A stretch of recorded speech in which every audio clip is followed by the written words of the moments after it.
The life of Saint Radbod as documented by an anonymous contemporary author.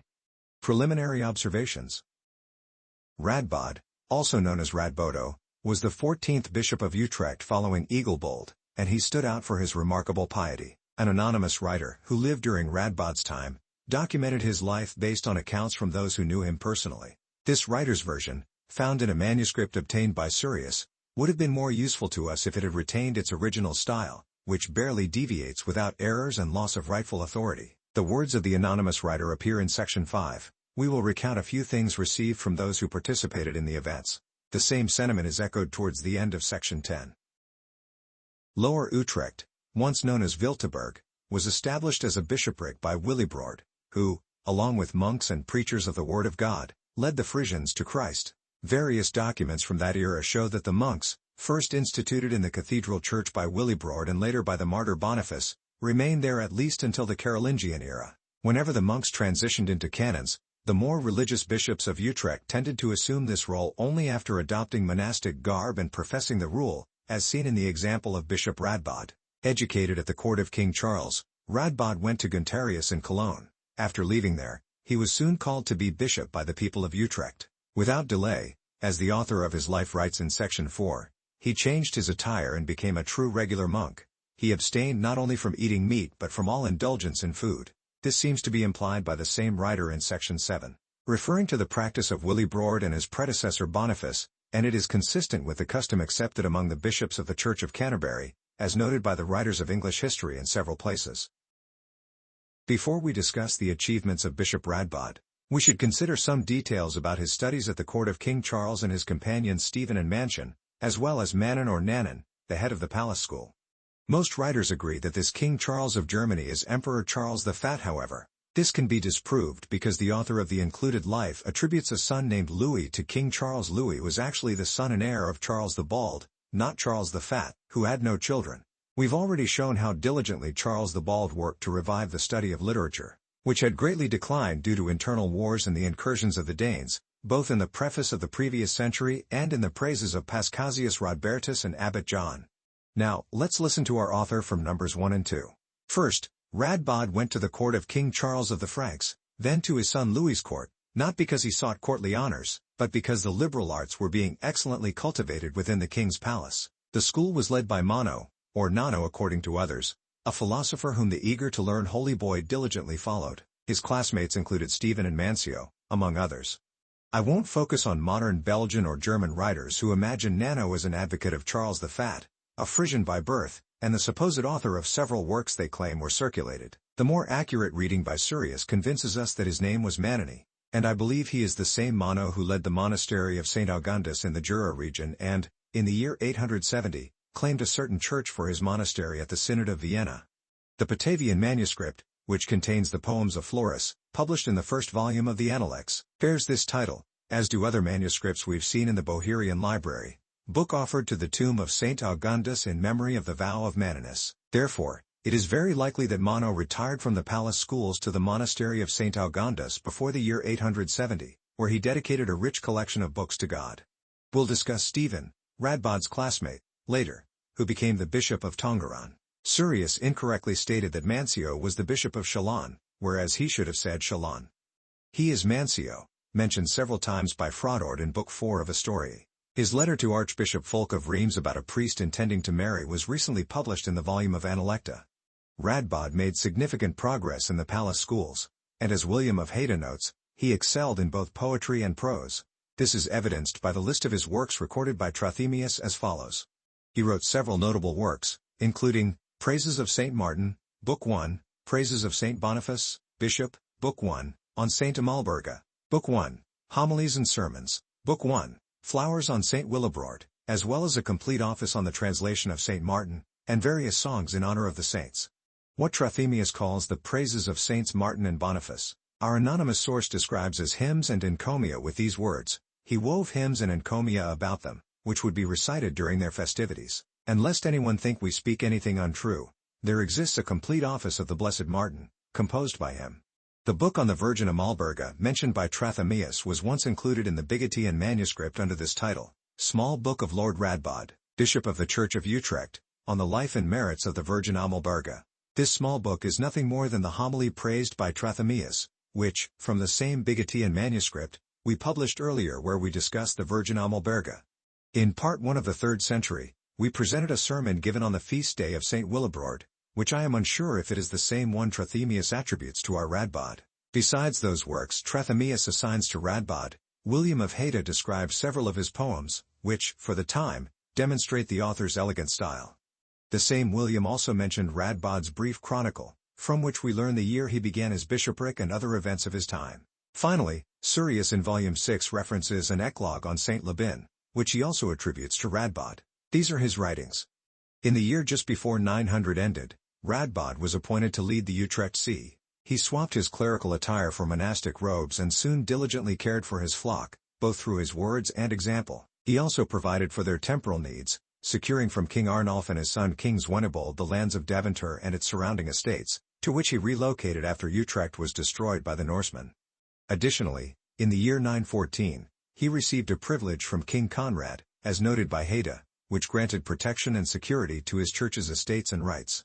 Eventually, after frequently traveling to protect his flock amidst pagan threats, he died at Homersum or other Marsham and was buried at Deventer. His death is noted by everyone on November 29, though authors differ on the year, with some citing 916 or 917, others the following year, and some suggesting 919. The year 918 seems to us to have been Radbod's last. Our anonymous source highly praises Radbod's sanctity, but I find no one who attributed the title of saint to him before Adam of Bremen in History, chapter 21. Regino, in his chronicle, calls Radbod a venerable bishop. John of Becca describes him as a truly holy man. The same is written about him by Willem of Haida, Trithemius, Wyan, Moraeus, Milanus, Cratpolius, and many more recent writers. It's better to heed our source, while noting in passing that those who imagine our Radbod as the Arch-Chancellor of the kingdom are largely mistaken. This role was given to Radbod, the Archbishop of Trier, not the one from Utrecht, as can be easily gathered from various documents of that era. Beginning of the life. The meaning of the name Radbod, maternal lineage. Studies in literature. He attended the palace school. Blessed Radbod, born into a noble Frankish family, had very Christian parents, and he himself was a great ornament to the world due to his merits. From his very cradle, he was already inclined towards heaven.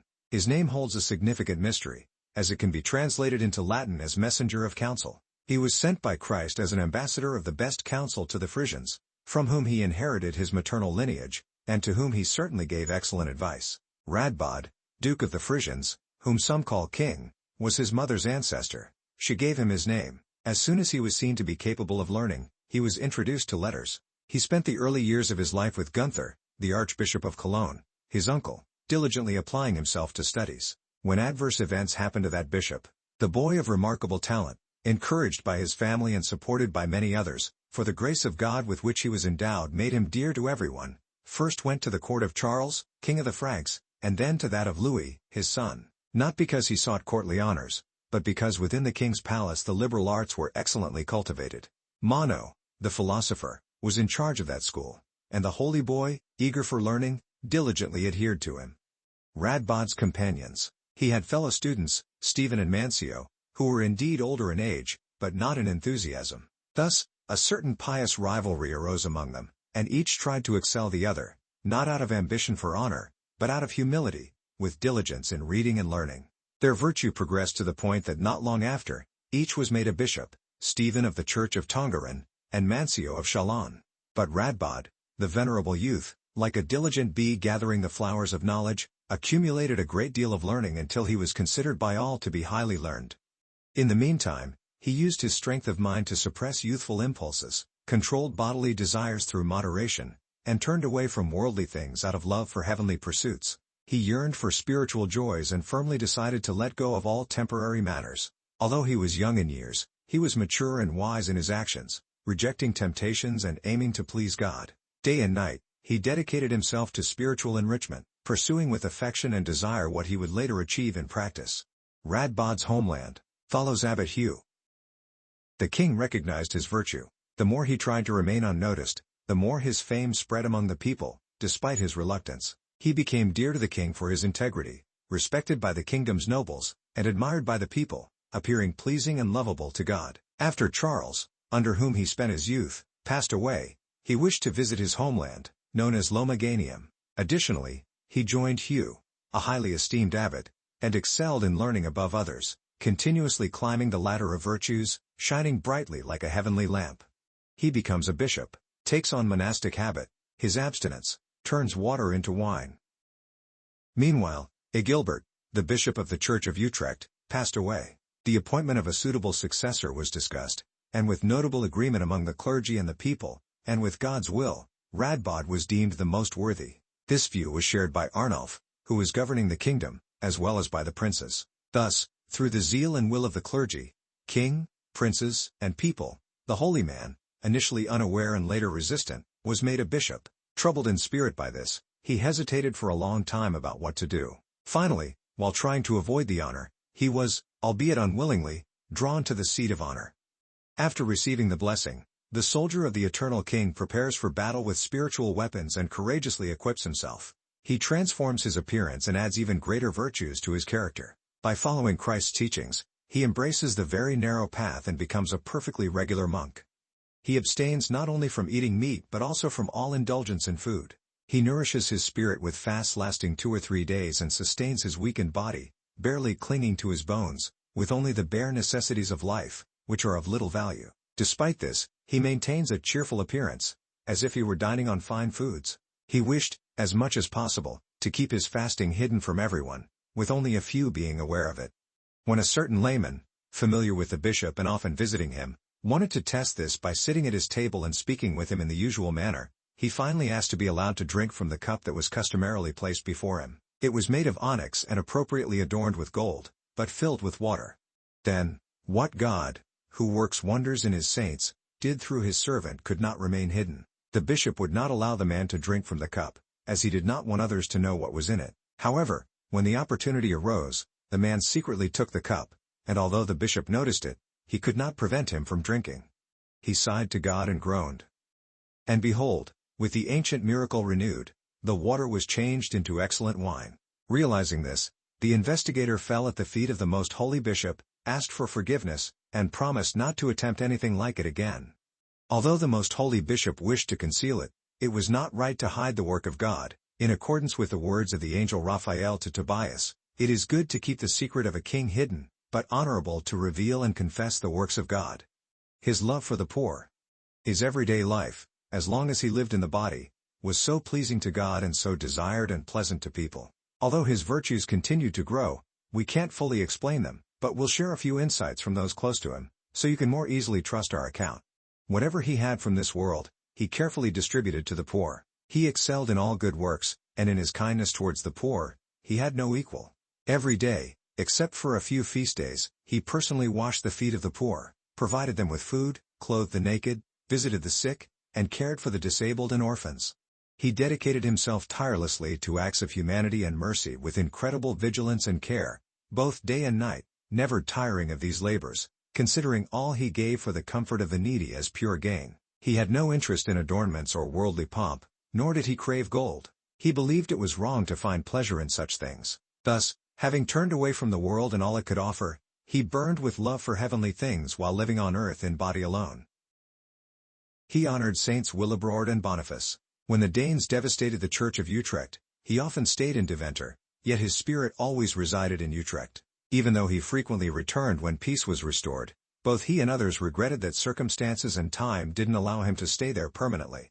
He set many holy fathers as examples to follow, especially those who first laid the Church's foundations on the firm rock of Christ, like Willibrord and Boniface, who were outstanding in merit and holiness. He chose them as guides for the arduous journey they pioneered and adopted them as models to imitate, even engraving them on the doorposts of his heart and always contemplating them with focus.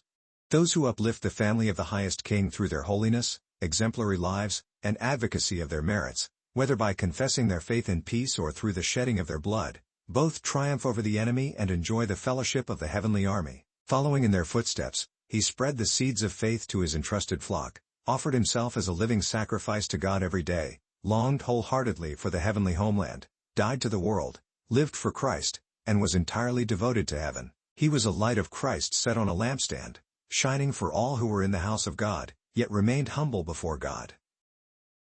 He predicts the future through his series of virtues. He composed hymns and the office of Saint Martin. The spirit of prophecy was not absent from him. Many of his predictions came to pass quickly, while others happened not long after. He constantly meditated on the law of the Lord in his mind and was not content with that alone. He also carried it out in action. He became a conqueror of the soul, a teacher of love, a cultivator of chastity, a supporter of the poor, a consoler of the grieving, an unwavering hope of solace for the clergy, an indefatigable relief for the people, a tower of strength against the enemy for all his people, so firm in righteousness that neither prosperity nor adversity could lead him astray. Christ was never absent from his lips. Whatever he did, Christ was fixed in his mind. He was never tired of studying, reading, or prayer. He was never satisfied with acts of mercy and charitable works, always devoted to fasting and vigils. His lips always dripped sweetness, sowed peace and remedies of salvation, and his words always resounded with Christ. As we mentioned, he eagerly followed the examples of the fathers before him. He absorbed their memory with incredible eagerness through reading, listening, conversing, or composing something about them. He crafted hymns and praises about them to be recited on their feast days. And, to dispel any doubts, the complete office of Blessed Martin, composed by him, still exists. He had chosen him as his special patron above all others, with absolute confidence that he would be supported by his patronage. He was never broken by challenging circumstances, nor was he caught in the traps of the roaring enemy, always fortified by God's steadfast protection. He feared neither anyone's hostile weapons nor any harsh misfortunes. He cursed the Danes who were troubling Frisia, and as a result, they were afflicted with a plague. At one point, he traveled to Frisia to visit the flock entrusted to him, intending to root out any lingering errors with spiritual guidance and to nurture the believers' minds with the doctrine of faith. However, the Danes confronted him and obstructed his efforts. Yet, undeterred by the threat of death, he offered them encouraging words to renounce their errors and embrace the path of truth. But when they stubbornly persisted in wickedness and even threatened him with death, he cursed them. Then divine vengeance swiftly followed, as they were struck down by a dreadful plague, almost as if hit by lightning, and nearly all of them perished. They were never left unpunished whenever they troubled him at Maastricht, as God's judgment swiftly followed, evidenced by the very few who were fortunate enough to escape alive. He predicted that Baldric would be his successor and even foretold the time of his own death. During that period, Baldric, an excellent young man and the son of Count Rigfrid, often visited the Blessed Man. So, when Baldric was present, he once called Nitger the priest and Richard the knight to him and said, with a prophetic spirit, "This young man you see will succeed me in the bishopric, and through him, God will restore this seat, greatly enhance the affairs of the church, and repair what has been destroyed and ruined." He made this prediction frequently about that young man, and the truth of his words was confirmed by the events themselves, with the whole world as a witness. Once, during a mass when the epistle was being read, a blessed man summoned Elialf and Rotgut, the priests of the monastery of Ambrisi, and said, "I will not live much longer, so make sure to honor this young man, Balderic. In 3 years and 6 months, I will leave this life, and without a doubt, he will take my place." Hearing this, they stood amazed, greatly admiring his prophecy. Not long after, the same young man brought 2 clerics from his domain, Benno and Saxon, to the man of God at the time when sacred orders are usually conferred, asking that they receive holy orders from him. The holy man, always with a cheerful face, smiled and said, "Do not ask me in vain, my son. What you want me to do is your duty to perform, for they will be ordained not by my hands but by yours, and that will be in 2 years and 6 months."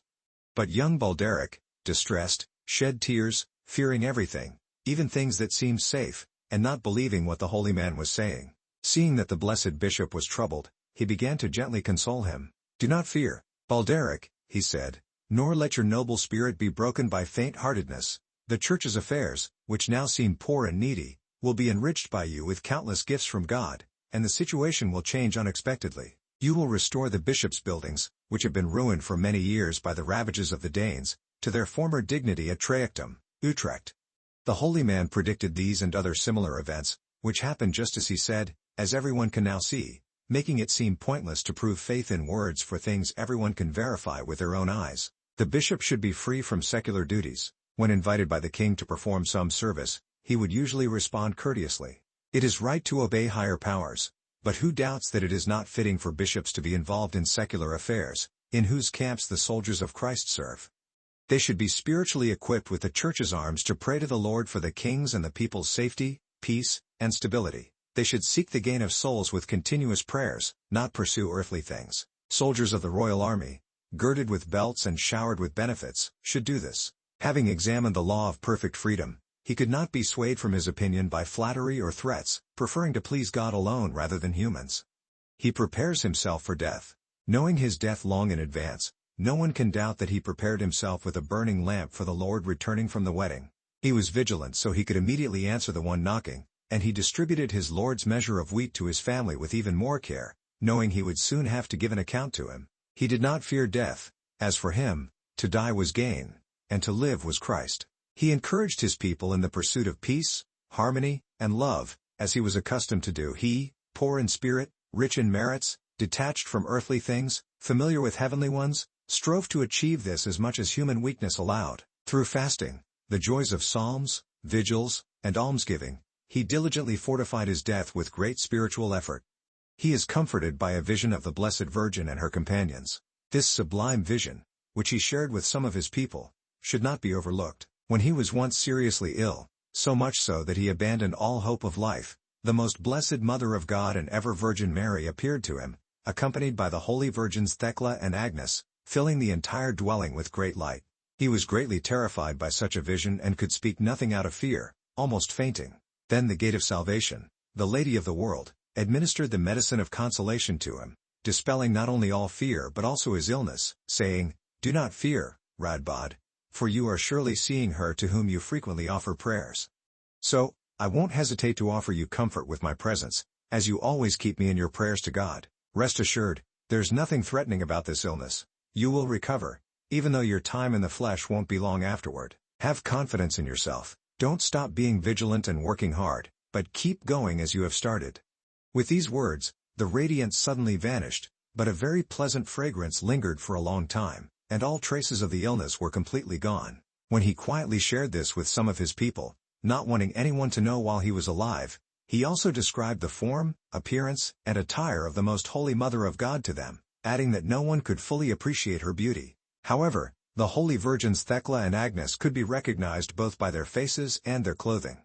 On February 14th, he was struck with a fever and devoted himself to constant prayer. He passed away and was buried in Deventer. Furthermore, after 3 years and 6 months, he was again struck with a fever in the village of Trent. He quickly instructed his people to leave with him from there, to avoid being forced to stay as the fever worsened. In winter, it's not easy for anyone to leave that village. He knew that the time of his departure was near. Although everyone was distressed by his illness, they respected his wishes and began the journey to Utmarsam, where he had chosen a burial place for himself, if possible. There was a small oratory there, where he often stayed because it was in a pleasant location. Thus, with his affairs in order as he wished, not weary from serving God, not broken by illness, but with a cheerful face, fearing nothing of death, he was invited to Christ's banquet. Although his body was dying, his spirit was being enlivened more and more. His lips did not rest during his final hours, and he sang psalms in such a way that he brought forth tears from those present. Seeming quite joyful, as long as he could still speak and had some breath left, he kept repeating the antiphon from the Psalms, "Behold the joyful," which is the first in the responsories composed by the Blessed Martin, chief among confessors. There was no doubt that, surrounded by the most blessed angelic spirits, he had no fear of the dark monsters. We also believe that Martin, the outstanding bishop and his special patron, whom he seemed to greet so often with a melodious voice, was not far away. Finally, as November was drawing to a close, he too passed away, happily departing to the Lord. The holy body was soon placed on a bier, and the clergy and all the people led it reverently and honorably with hymns and psalms to Deventer. As they approached the town, all its inhabitants came out to meet them with heavy hearts, and so, with the mingled voices of mourners and singers, the sacred body was brought into the church on the side that faces north and was buried there. His spirit rejoiced and delighted in the joy of his Lord, whom he had served in this life, to whom be honor, power, and glory forever and ever. Amen.